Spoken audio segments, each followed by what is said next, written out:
Hi guys, in this episode I'll show you how easy it is to add wireless Apple CarPlay, wireless Android Auto and even screen mirroring to the MIB1 or MIB2 system of a Skoda Octavia MK3. This upgrade gives you access to your favorite navigation apps, lets you enjoy your favorite music or podcasts, and finally gets rid of that annoying phone holder stuck to your windshield or air vents.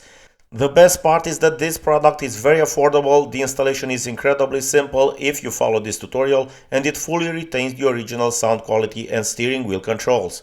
So enough talking, let's get started.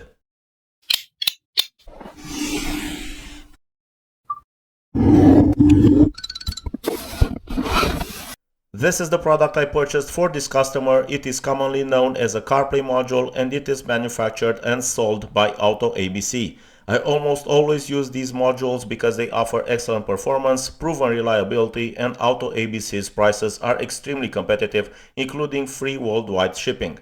Let me show you how to choose the right product for your vehicle and what the module typically costs. You will find the product link in the description or in the first pinned comment, but just in case you need a module for a different car, you just need to browse for your car model or media unit. I will type MIB in the browse menu, and here you can find products dedicated to the MIB unit. This is the module right here. In the pictures you will find all the supported functions and also a compatibility list. If your vehicle appears on that list and has the media unit located inside the glove box as shown in the image, then the module is very likely compatible with your car. However, if you're not completely sure, there is a button on the product page that automatically opens WhatsApp, allowing you to send photos of your media unit directly to AutoABC. The contact number is also displayed at the bottom of the page. I've also managed to secure an exclusive discount code with AutoABC. If you'd like to purchase one for your car, simply use the code DIYMIB at checkout to get 20% off. Inside the box we first find a full color printed user manual in English. On the second and third pages you'll find QR codes linking to installation tutorials created by AutoABC, although I believe this tutorial is much more detailed and beginner friendly. The manual also covers supported functions, wiring diagrams, DIP switch settings for different vehicles and screen resolutions, wireless connection procedures for Apple CarPlay and Android Auto, and many other useful details that we won't go through today in order to save time. Here we have the module itself. It features several ports, each with a unique pin configuration, making it impossible to connect the cables incorrectly. As mentioned earlier, we also have a dip switch that must be configured according to your vehicle's screen size and resolution, as well as the blue LVDS port that injects the Linux-based interface into the factory display. On the opposite side, there's the port for the Wi-Fi antenna that simply screws into place. Next, we have the main wiring harness.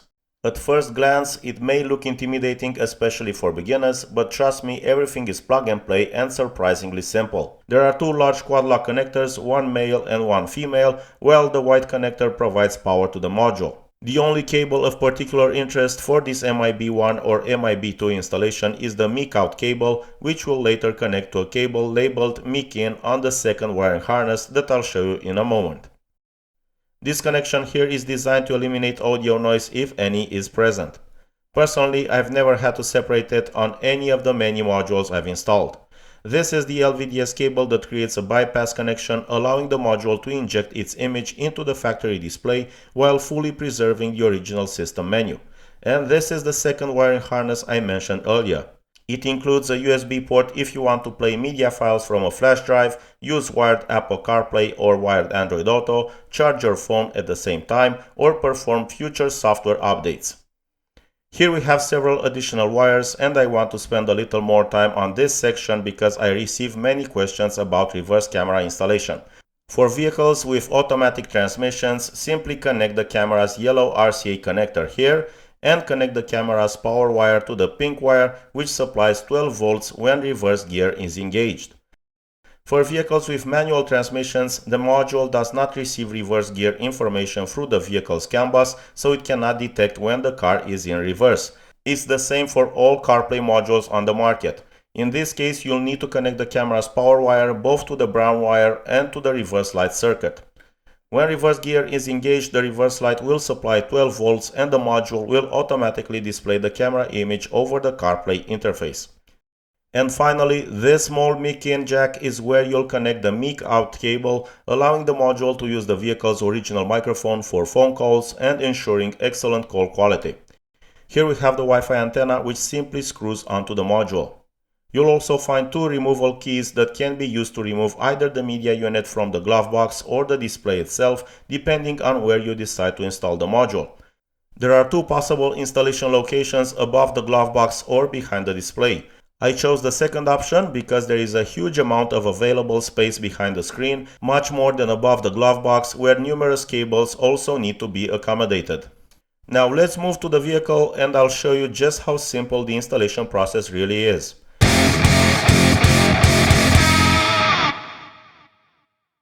I'll start by removing the display, which is very simple. You can do it using only the two removal keys by first inserting them into the upper slots, releasing the top clips, and then inserting them into the lower slots.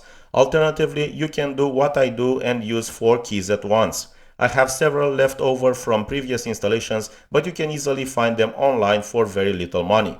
Both for the display and the media unit, the keys should be inserted with the flat side facing outward. Next, we'll disconnect the black power connector and the yellow connector. Both connectors have locking tabs that must be pressed while pulling them out. Now let's move on to removing the glove box.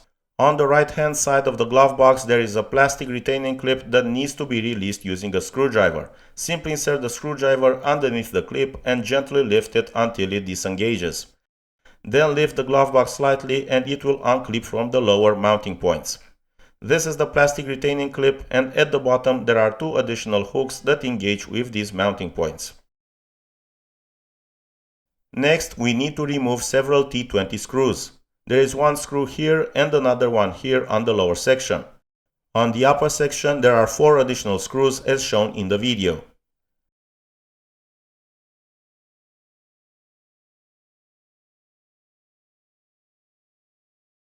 Once all the screws have been removed, the glove box can be lowered. As you can see, there are quite a few cables above it, which is another reason why I chose to install the module behind the display rather than above the glove box. I've inserted the removal keys into the media unit just like I did with the display and pulled it out. For easier access to the connectors, you can also unclip this cable support bracket. I'm mainly doing this to better show you how the connectors are secured. It's not absolutely necessary, so feel free to skip this step if you want. The Quadlock connector is removed by pressing this lower locking tab and lifting the plastic locking lever. I'll also remove the LVDS connector. It has a small locking tab that must be pressed before gently wiggling the connector out. It would have been easier to remove it if I had disconnected all the connectors first, but the only one we really care about is this pink LVDS connector.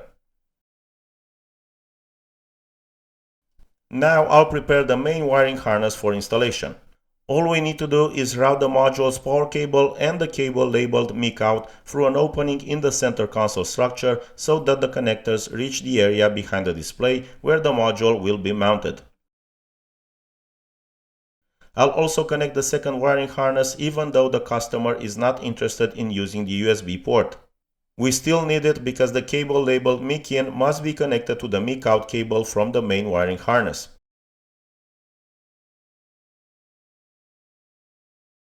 I'll secure the connection between the two using electrical tape.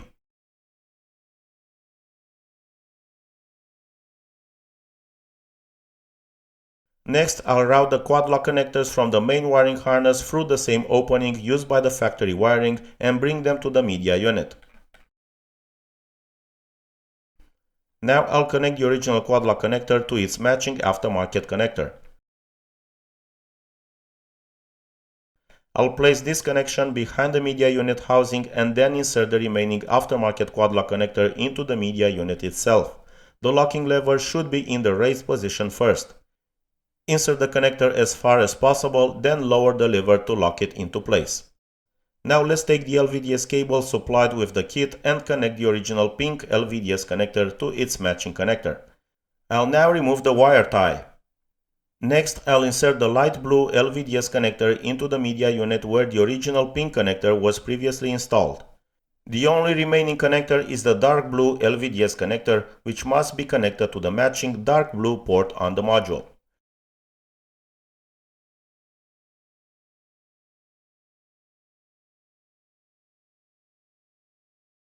This cable isn't particularly long, so I've partially reinstalled the media unit into its housing, just enough to allow me to connect the LVDS cable to the module. Now I'll connect the Wi-Fi antenna. For this particular screen, I left the deep switch settings exactly as they came from the factory, and everything worked perfectly on the first attempt. So for this vehicle, this is the correct screen configuration. If during testing the resolution is incorrect or you get a black screen, you'll need to adjust the deep switch settings. After changing them, disconnect the module's main power connector for a few seconds and then reconnect it so the new settings can take effect. Now I'll reconnect the display so we can perform the first test. I never permanently mount anything until I've confirmed that everything is working correctly. I'll switch on the ignition so the media unit powers up and supplies power to the module. Then I'll press and hold the media button. And there we go. The module menu is now active. For audio, you'll need to select aux as the audio source. Now that everything is working properly, I can install everything in its final position. To secure the module properly, I purchased some long zip ties. There are openings underneath the module that almost look like they were designed specifically for this purpose. To prevent any rattles or vibration-related noises, I placed a piece of felt underneath the module.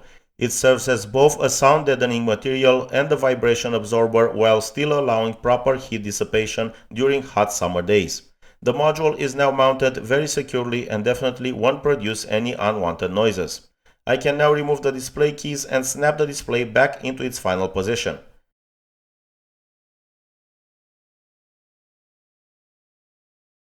I placed the Quadlock connection behind and above the media unit housing, and fortunately the media unit slid back into place on the first attempt. I got lucky. Usually some adjustments are necessary, so don't worry if yours doesn't fit perfectly right away. I'm not going to show the remaining reassembly steps because they're simply the reverse of what we've already done. Instead, I'd rather spend more time showing you the module's features.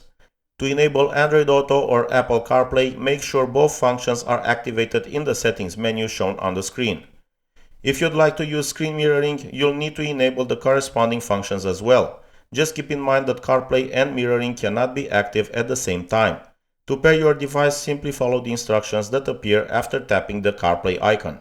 All you need to do is enable Bluetooth on your phone and connect to the Bluetooth device broadcast by the module, which usually starts with car. The first pairing process may take a little longer, but afterward you won't need to repeat these steps. Simply turn on Bluetooth on your phone and CarPlay will automatically launch within a few seconds, just like in modern vehicles equipped with factory wireless CarPlay.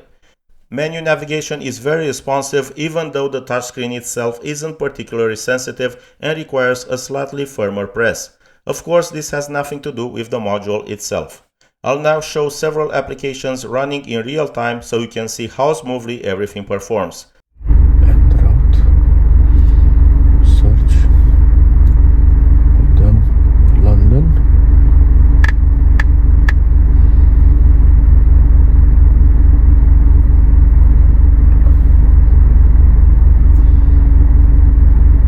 Starting route to London. Proceed to Strada Novatari, then take the first right.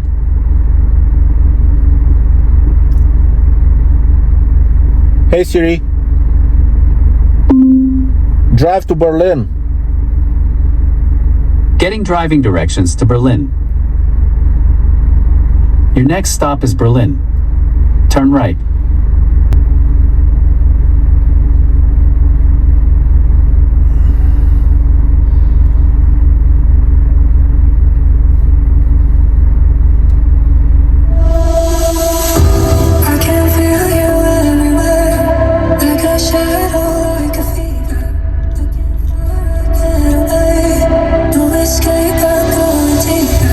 I can't fight all the nights. I can't fix my broken heart.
let's connect Android Auto as well. The setup process is very similar. Simply enable Bluetooth, connect to the module, and follow the prompts on your phone. Within moments, Android Auto launches automatically and provides access to your favorite navigation apps, music streaming services, messaging applications, and much more.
Now let's take a look at AirPlay. To use AirPlay, simply connect your iPhone to the module's Wi-Fi network and enable AirPlay from the iPhone's control center. Once connected, your phone's display will be mirrored directly onto the factory screen. This can be useful for video applications that are not available through CarPlay. Just keep in mind the streaming apps are not supported because they are protected from mirroring.